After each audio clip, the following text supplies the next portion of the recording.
detalye na ng ating topic ngayon. Again, ang topic natin ay conducting trainings by the network marketing team.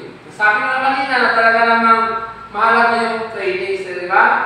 Na kung ikaw ay isang network marketing person o isa kang champion sa larangan ito, isa kang sabihin natin na successful sa larangan ito, at gusto mo makatulong talaga sa iba, you must know how to do trainings. Remember, in this business, ang bawat account natin, kanya-kanya negosyo tayo, di ba? Nandito lang tayo para magtulungan. Pero may kanya-kanya negosyo tayo, may kanya-kanya downlines tayo. Meron lang talaga tayong grupo na kung saan nagtutulungan tayo dito sa mga kaalaman. Okay? Kaya yun, meron tayong trainings dito. Sa grupo natin, maliban mo doon sa trainings ng ating main office, meron talaga trainings na kailangan na main office natin para sa lahat ng mga teams. Pero siyempre, nagiging successful ang isang tao dito sa negosyo nito kapag maganda ang sistema at saka tools sa sariling grupo.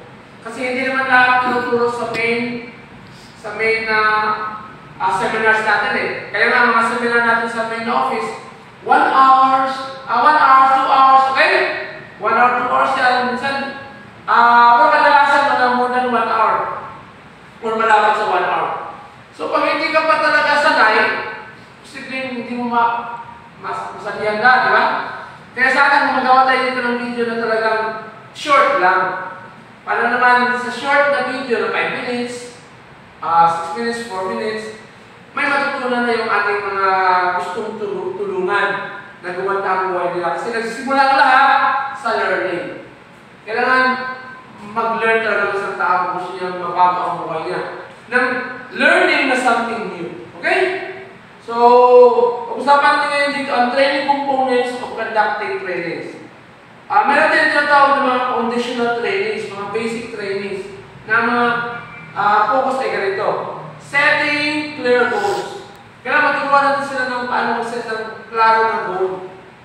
Yung tama na pag-set ng goal, yung very clear, specific. Okay? Kaya hindi pa sa isipin yung dapat ang goals natin specific, measurable, achievable, relevant, time-bound. So, check na ang apply niya sa kanyang downline. Okay? Dapat lang realistic siya. Hindi lang yung parang general masyado. Kasi pag klaro yung patutunguhan natin, mas mapunta natin yun. Okay? Next, pangalawa.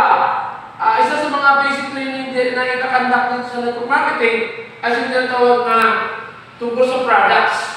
Kaya product knowledge, learning, and sharing. Okay, so sa product knowledge, alam na natin, lahat ng produkto natin dapat pag-aralan natin. At kung medyo magaga na dito or medyo na-member ka na, ang tendency mo, pwede tayo sa main office. Kaya main office kasi natin, meron talaga kwanto ang mga products talaga na kailangan medyo mahaba-haba ang oras na doon. At magagawa na natin yun kasi seryoso na tayo. Ang gusto na naman mag-training ng mahaba-haba, yung seryoso na matuto di ba?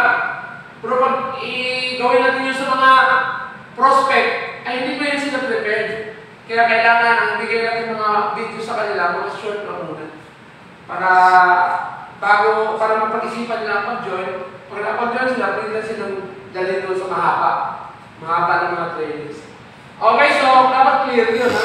Ang purpose kasi doon, may marami silang alam sa products. Kasi ang purpose na natin dito sa negosyo, to distribute the products through using and sharing. Then, leading, then network building. Yun, malaki income na yun. Then, siyempre, mahalaga din yung how to learn and share the products. Then, pangalawa na dapat natin tingnan dito, na tungkol sa learning and sharing is that dapat magsimula talaga sa atin ang lahat ng learning. Okay? Magsimula sa atin ang development, ang self-development para mailabas natin habang gumagamit tayo ng products. Okay? So, punta tayo sa pangatlo na dapat involved dito sa basic trainings ay mindset training and personal growth. Na yun, sabi ko, mag-contribute sa pag-intindi natin sa iba. So, mindset training. So, we must establish strong mindset, Then, yung belief natin. Alam niyo yung belief natin, yun ang dahilan kaya aasenso sa'yo hindi. At meron tayong mga belief yung mga panahon na kung saan yung pala nagpapahirap sa atin. Na-discover ko kasi yan. Yung mga belief na tungkol sa poverty, mga malas, no? Mga gano'n na idea. Yung pala ang nagpapabagsak sa amin na hindi natin alam. Kasi yun ang kaugalian natin noon, nalimutan lang natin, na dapat isipin natin palagi na yung mga gusto mo natin palas, mabago siya. Okay? Para mabago din ang ating resulta. Okay? So, ang pag-usapan ko sa bilib dito, dapat may emphasize yung industry bilib. Bilib natin sa network marketing industry. Bilib natin sa kumpanya natin na, ano nga yung kumpanya natin? Alliance Emotional Group of Companies or AGGA! Sabihin mo sa kanila mo, you're awesome! You're awesome!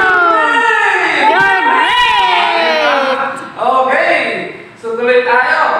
So, yung kumpanya natin, dapat maniwala tayo. Yung products, maniwala tayo sa products natin. Then, self-belief, siyempre maniwala ka rin sa Diyos. Okay? Ipapatuloy natin sa isang pang video.